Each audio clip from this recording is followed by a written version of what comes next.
Okay, hey everybody, welcome back.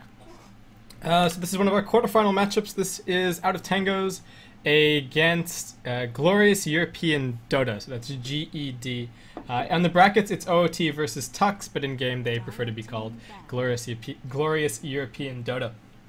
So anyway, welcome back to the Adroits TT eSports Dota 2 Weekly. This is our first week of this weekly tournament. As always, I am Baseskip, your broadcaster, bringing you guys this game, and this should definitely be an exciting one, so I hope you guys are looking forward to it as much as I am. That's pretty much it. Remember that you guys can support this tournament by following us here on Twitch. You can go to Adroits TV on YouTube. There are a bunch of other options as well. Adroits Tweets on Twitter, and then also just check out the main website for all of those links as well. So we're getting underway with the game. Out of Tangos are going to be over on the Dire side. Glorious European Dota going to be on the Radiant. First pick is going to be going to the Dire this time around, so it's not necessarily TI2 rules here. And yeah, that's pretty much it. It's going to be a best of one set. And yeah, that's pretty much all I can think of right now that's worth saying. So, Lone Druid actually going to be the first ban here by Out of Tangos. We'll see if that pushes something interesting through into the pool. Bat are going to be banned out by GED. Nyx perhaps going to be the ban here by OOT, though first pick does go to them. So it might be something like the Darks here instead. We'll have to see. I'm just making sure that my overlays and everything are a-okay. Yeah, okay, there we go.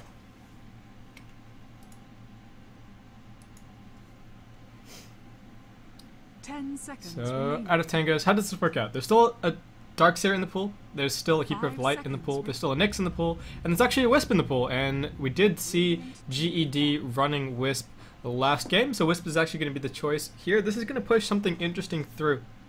And this is a nice feature of the way that drafting currently works out, because there's sort of four heroes that, against a team without really a Wisp player, that you would expect to be banned. But in this situation with a Wisp being played by GED and a Lone Druid ban from Out of Tangos, we've actually worked ourselves into an interesting position. Keeper of the Light is in the pool. We've had a Wisp ban out. So the other big, strong carry combination of the PL Coddle is there. But so is Magnus. And if Out of Tangos choose to go, and so is Darkseer, right? So there are a couple of options here. Out of Tangos could go Coddle, which means that GED would have to try and find something else. It's actually going to be Darkseer, so that's a little bit unusual. Magnus and Rubik might be the pickups here by GED, or it could still be the Keeper of the Light again. We could still see Coddle PL. We haven't really seen it much this tournament so far, but I've only cast the 2 games, so who am I to say? And Shadow Demon actually going to be picked up as that support. So Rubik remains in the pool, a pretty good response to the Magnus. Coddle PL is also there as well if Out of Tangos would like to run that one. Again, Coddle's not necessarily a very fun support to play as a support player. I think probably some people enjoy him, but that's just my preference is against him. So it's actually going to be Rubik and Brewmaster here from Out of Tangos, so maybe we won't be seeing any Coddle PL whatsoever, and Coddle might just be banned out in the next phase. Shadow Demon, as always, a pretty nice pickup, especially when you, considering having to deal with a Nyx or with a Phantom Lancer, even just single target lockdown, he's great against as well. Just relieve that pressure using a defensive disruption, or find that great setup using the offensive. And Bounty Hunter actually going to be picked up here by GED, so that's probably going to push Magnus towards the mid. Brewmaster, as always, is a little bit of a pain to lock down as far as lanes go. They could still run an offensive tri-lane between the Rubik, the Brewmaster +1, but the way it looks right now is there's going to be a double melee, well, melee versus melee on mid, so Magnus against Brewmaster. We've got one support on either side, and then we've got the offlaner for each side as well. 10 seconds remaining. 5 seconds. As far as teamfight goes, sorry, just having a sip of water. As far as teamfight goes, you have to probably give the edge to Out of Tangos right now, since they've always got the potential to grab Skewer or a reverse polarity with that Rubik.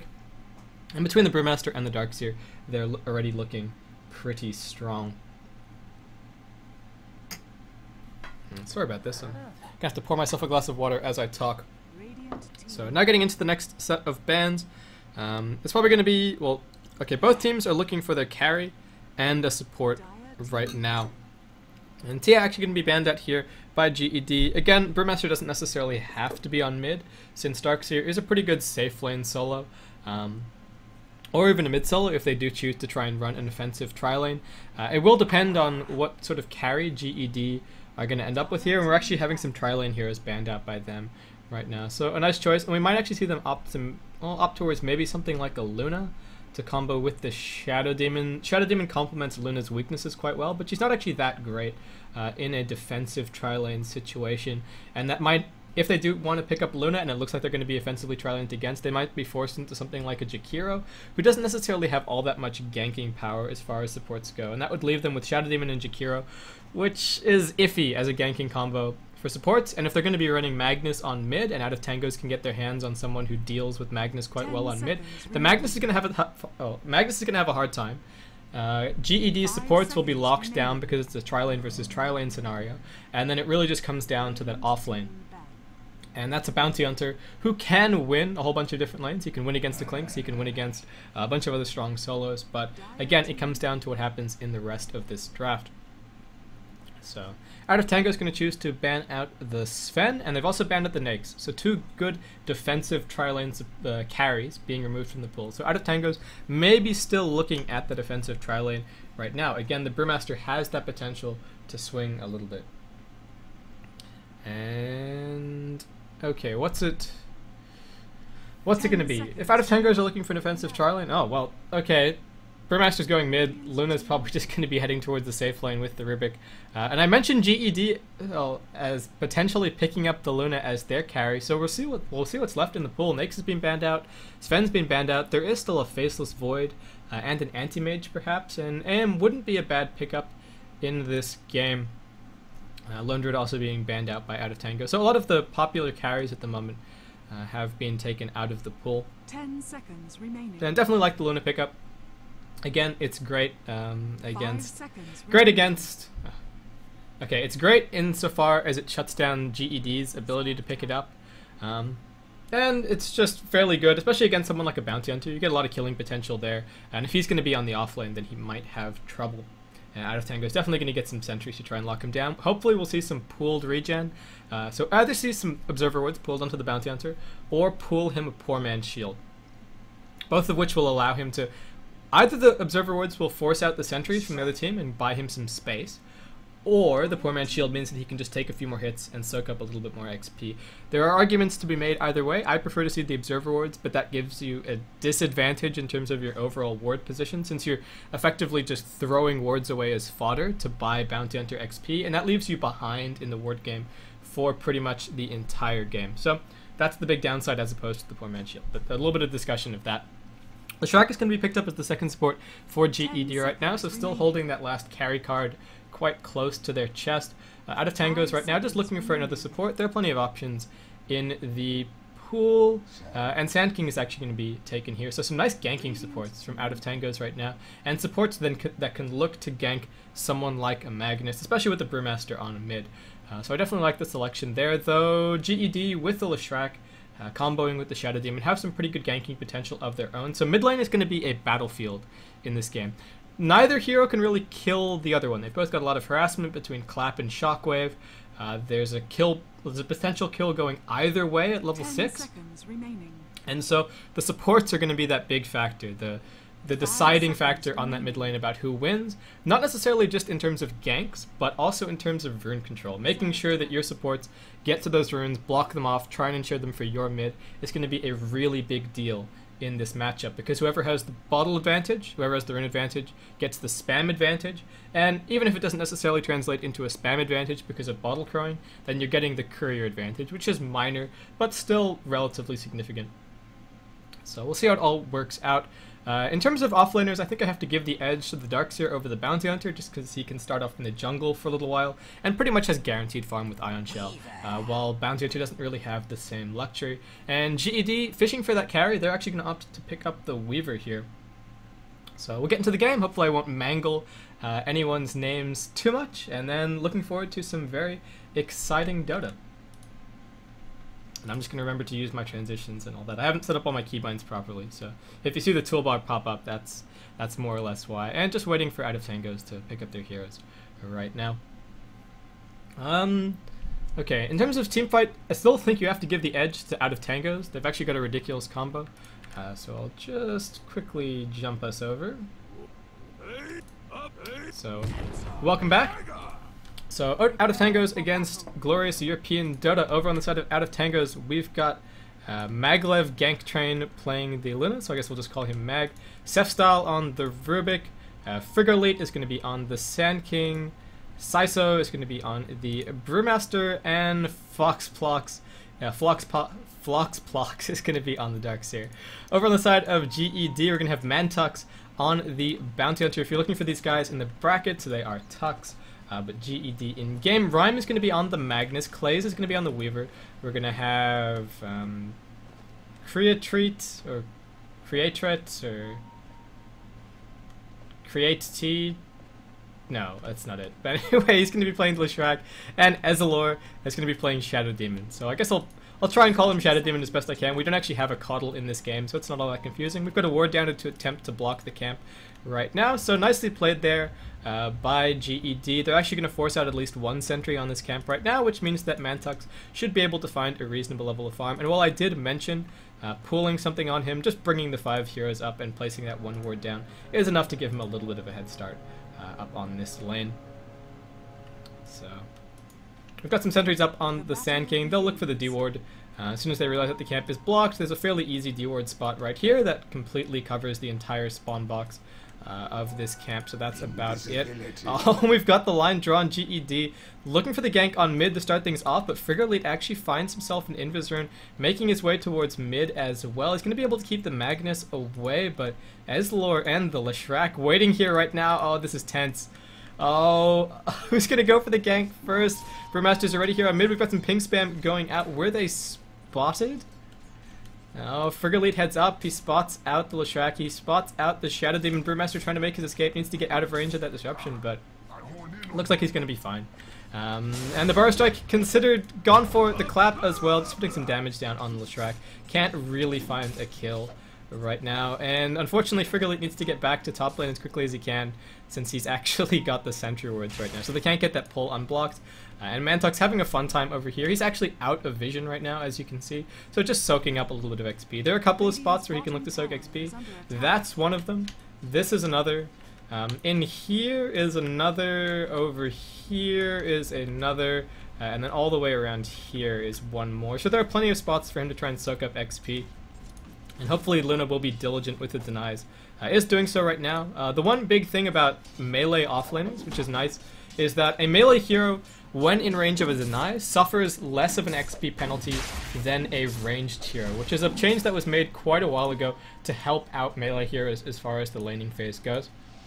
Floxplox actually headed into the side chop right now. He's still got Surge available, but now running down. Can he make his escape? He's still got Tangos up, but I'm not sure if the Surge is actually going to be enough anymore. He's trying to juke. He hides. He chops the tree. He surges. Is there going to be a disruption? No. Looks like he might be able to get away, but Clays, he's not done just yet. This might be our first blood. Floxplox turns around to try and get one more Iron Shell for some fun, but that's going to be about it. And Mantux, they know where he is, but they've already used one sentry ward to de-ward the camp. They're going to perhaps try and block him in. But Bounty Hunter's invis is a windwalk, so it means that he can just walk straight through creeps.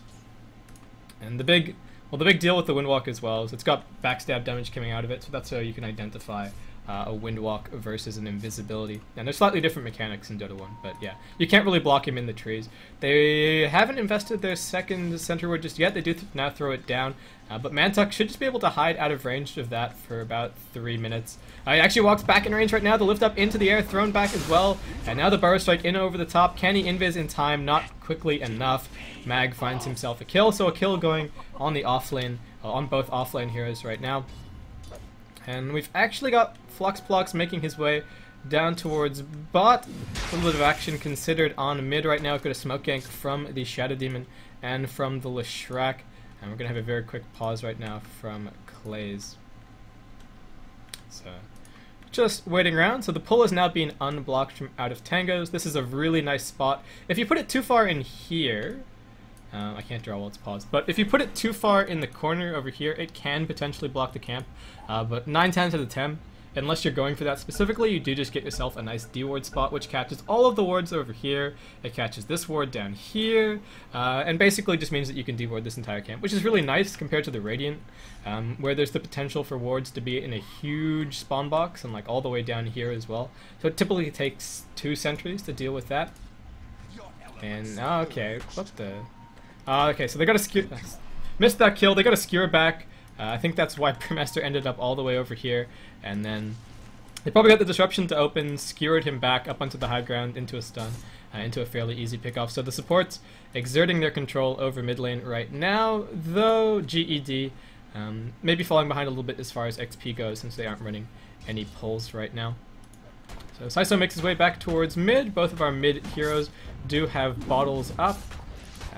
And Mantuk's just looking to jack some creeps at the moment, but going to be burrow struck through. They did not want him to get any farm whatsoever. We don't actually have any more anti-invis shipped out just yet.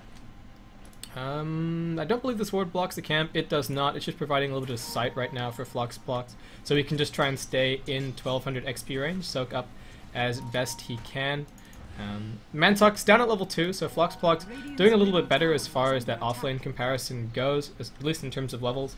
And these wards doing a good job of just keeping him safe down in this bottom line. You can see any movements around from the Leshrac or the Shadow Demon. They've also got this ward down as their Rune Ward, which is blocking out the second camp.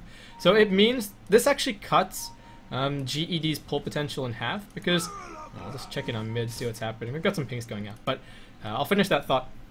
So this ward actually cuts GED's pull potential in half, right? Because normally you'd be running a pull every single minute, and you'd be pulling this camp into this camp, getting yourself quite a bit of farm, and getting your supports a lot of XP. When this ward is blocking the camp, it means that you have to stack every time before you pull, otherwise you're going to be pushing the wave into the opposing tower, and giving the Darkseer a lot of lane control and a lot of farm. So this one ward, while also providing Rune Vision, also cuts the Radiant side's pull potential in half. So while it is generally a little bit easier to ward their pull since there's multiple spots and it requires multiple sentries to deward, this is the other nice option, especially if you're going for a ward like this one. This ward, which is here, if placed by the Dire, is a very common one, but to protect your offlaner, but it's really easy to deward because it's really, really obvious that you have it placed. So that's a really nice decision there, and now we've got Leshrac and Shadow Demon making a move around, but look, Floxpox is just going to back himself right off. Floxpox, sorry, not Floxpox. It's not a weird disease, it's a player, so backs himself off, still finds some good farm. Mantuk's up on top, soaked up a little bit of XP, has his poor man's shield finished up, but those slippers are actually waiting back at base right now, so that's a little bit unfortunate. Melee creep, what are you doing, buddy? Having a bit of a freak out, are we? Okay. That's fine, lift up into the air. Mantux does manage to find the double damage, however.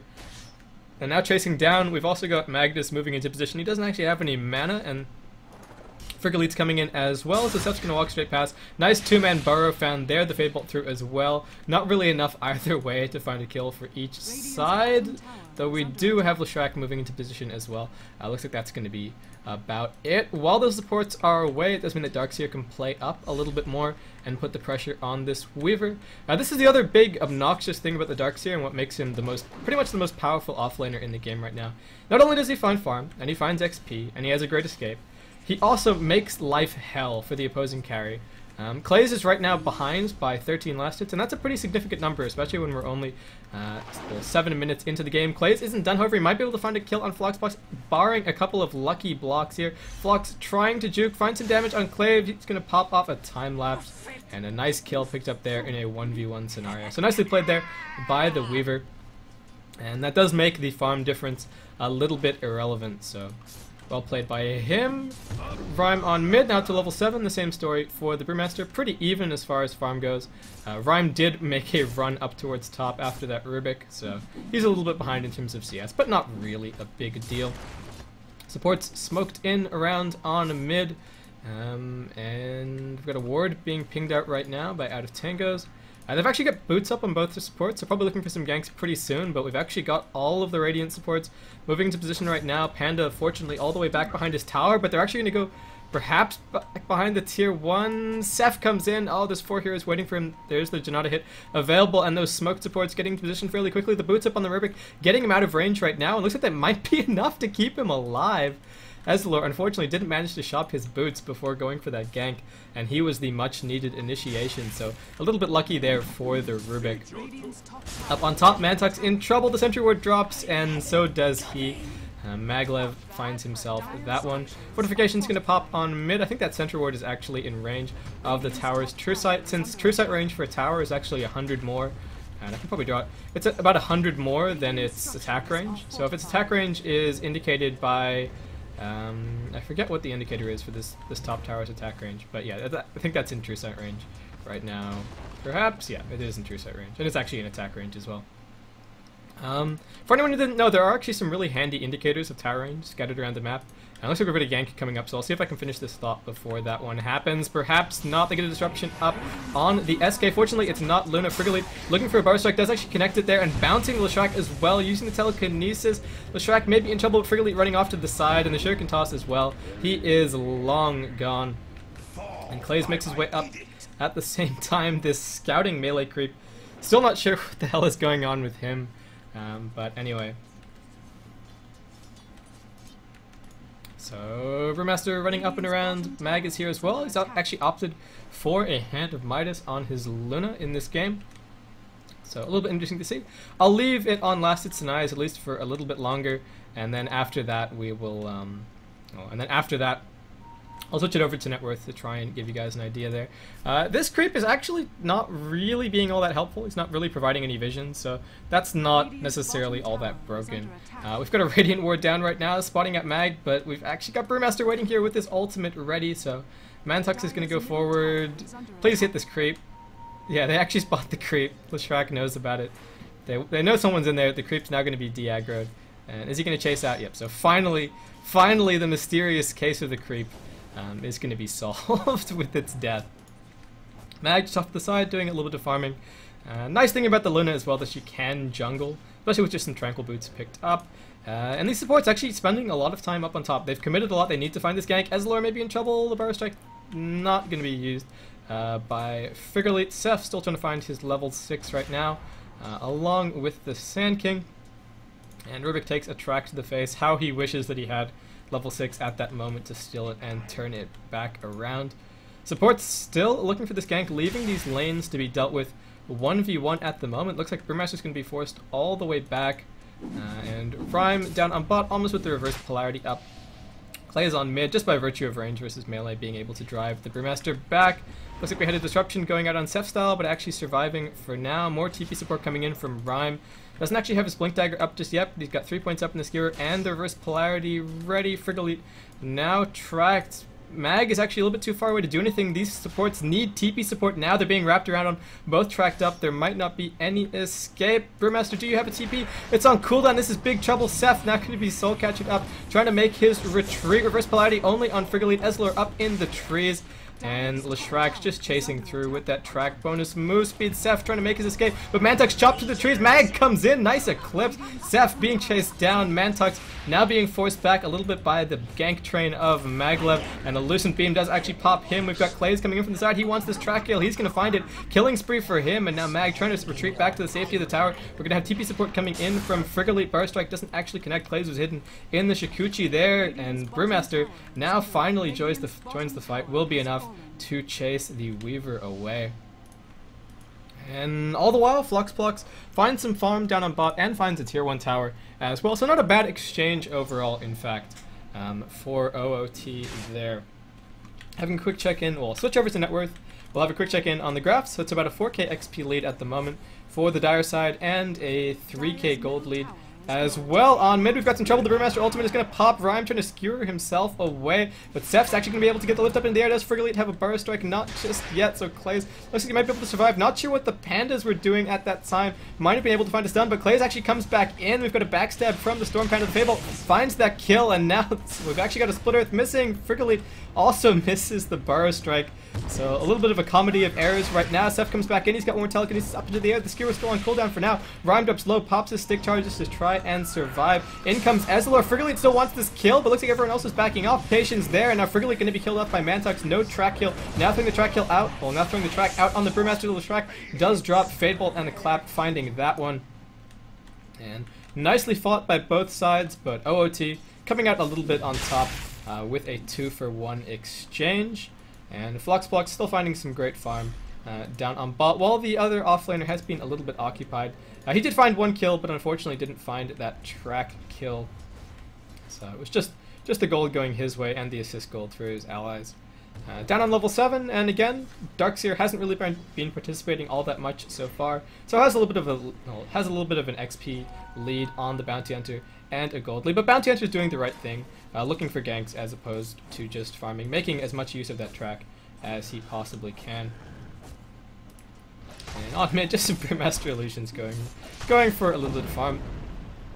Rhyme still a fair way away from that Blink Dagger, and Brewmaster actually significantly closer, almost up to level 11 as well. So we saw one rank 1 Panda split, and we're going to see, well, the next one should hopefully be rank 2. And that's always a nice thing as the Brewmaster to have that that feeling that, well, I didn't get forced to use rank 1 Panda split too many times. It's strong, but once you start to head towards the mid game, it does start to fall off a little bit, and you can kill off the rank 1 Fire Panda fairly easily. We've got a smoke gank coming up and around right now for GED, and they know someone's in this camp since the smoke was revealed. Rhyme's going to skewer himself in, but it's straight into an Eclipse. Nicely played by Mag, and no support was there to keep him alive. So Rhyme, I think he may have regretted that one as soon as he clicked the skewer, but easy kill picked up by the Luna, and Yasha finished up as well, really leading heavily as far as net worth goes. Clay is looking for Flux blocks right now, but Seth comes in. Can he find the lift? Flux still dropping low. Clays, can he get the time lapse off? No, he can't. The vacuum cancels that one, and they're going to have to get that beetle off Flux as quickly as they can, but nicely played. Some pings go out. It was the Shakushi Rubik coming into that fight, and nice chainstone as well to make sure that they killed off the Weaver before he got the time-lapse. Bottle's going to be dropped, and oh, this is nice play as well. Flox is going to pick up the regen. He's going to use the regen, fill up the bottle, and then give it straight back to the Brewmaster up on top. We've actually got a gank going down, but Frigolite and Mag actually find a kill on the Bounty Hunter. Rhyme now lifted up into the air. They've got a Lucent Beam waiting as well. He's going to skewer himself away. Frigolite still looking for the Burst Strike. Will actually connect there on Ezlor, and Seth comes in. Reverse Polarity actually grabs him a little bit randomly. Can Seth find the steal? Looking for it right now, perhaps. Oh, actually managed to grab the Shrek's ultimate instead, and Mag comes in. Wicked 6 streak for him. Can he find another kill? No, Clays is here, finds one more, but Clays puts an end to that streak. A lot of gold in his pockets now, but nicely played by OOT up on this top lane. And again, a fairly favorable exchange keeps them ahead. All the while, Flox continues to farm and does not have his mech finished up as well. And Bounty Hunter, not nowhere to be seen in that fight. He was actually the kill that started everything off, I believe, well underneath the tower. But unfortunately, not really getting all that much done right now. Though maybe Luna was tracked when she was killed. Not sure how long that engagement lasted. Something that I should have been checking in on. And something else that I should be checking in on is the ward position. So that's the Radiant Vision for you right now. It's pretty defensive as far as warding goes. Still looking to find some farm. And that is the Dire Vision. So a similar story. We've had a little bit of dewarding going back and forth as well. We've got Seth and Frigolite moving in towards mid. It's going to be a Shockwave still in there by the Rubik. I wasn't 100% sure if Rhyme actually covered his reverse polarity when he was up here, so I think there was the potential for the Rubik to maybe try and grab that.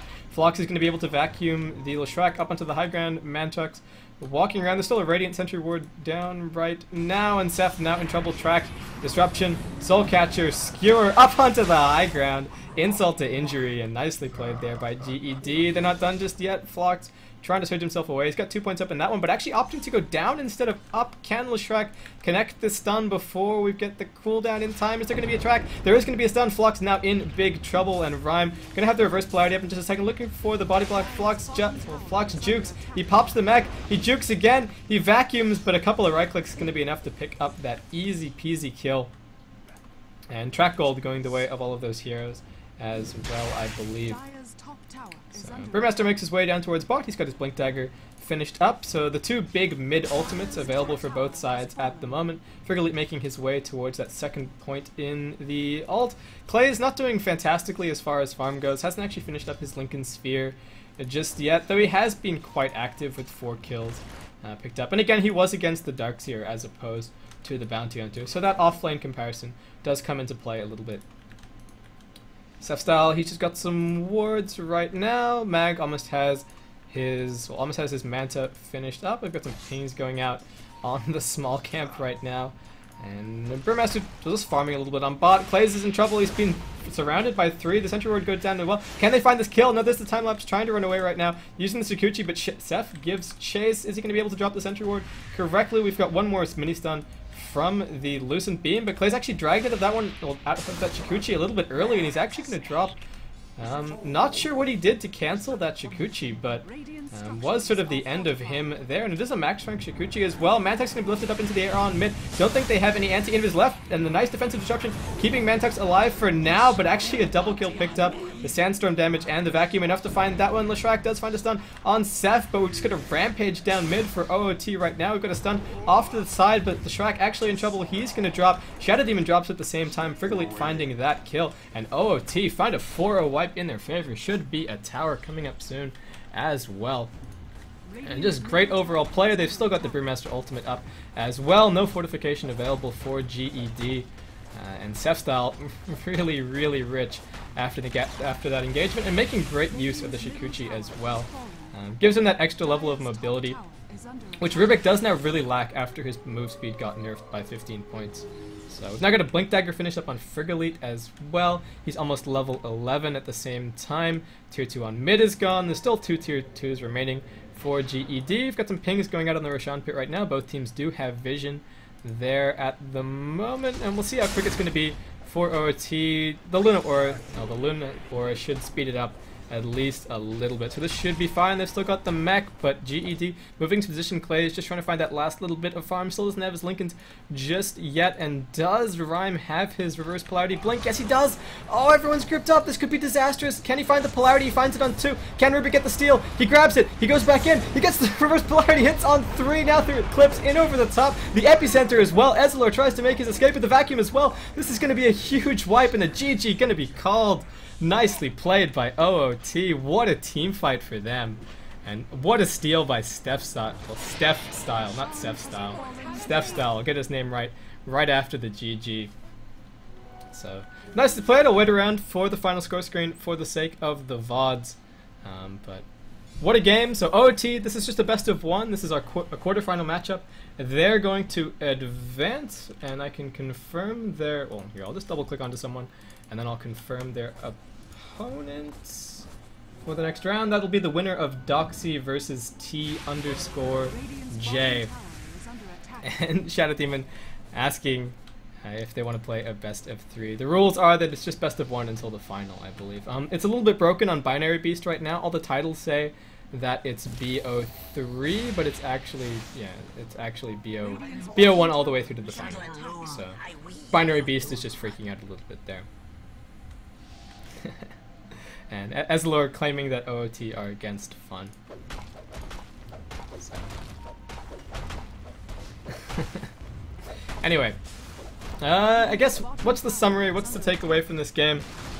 Darkseer is a really strong offlaner. If your bounty hunter doesn't really find kills and get the ball rolling, then he doesn't really get anywhere. He is extremely snowball dependent. And while GED were looking for those kills, the game really swung away from them with OOT, just taking advantage after advantage, finding the kill on Clays, then charging down mid, finding more kills. They found the tower. They got that great team fight at Rosh, and that was pretty much all she wrote. It was very, very even up until that last 5 minutes. So, thanks everyone for tuning in. Again, this is the Adroits TT Esports Dota 2 Weekly. This is our first weekly. There are going to be 4 of these run every Sunday in February as a trial period, and for that trial period as well, it's only going to be teams that can play on the US West, US East region, so it's basically North American teams and European teams. I've got some Brazilians and things in the mix as well, but yeah, that's going to be the trial period, and then hopefully we'll see some more tournaments after that. But thanks everyone for joining us for this first week. This is one of our quarterfinal matchups. Not sure what the next game is going to be. Thanks everyone for tuning in. As always, I have been Basecap. Remember to support this event. So you can go over to the YouTube page and subscribe. So that's Adroits TV. You can follow @Adroits Tweets on Twitter. You can follow my Twitter as well. That's @Basecap. You can subscribe to this Twitch channel, and there are plenty of other options as well. If you just check out the main Adroits website, adroits.net, you should find all of those links as well. So thanks everyone for tuning in. Hope to see you for the next broadcast, and yeah, very excited to see where this tournament takes us.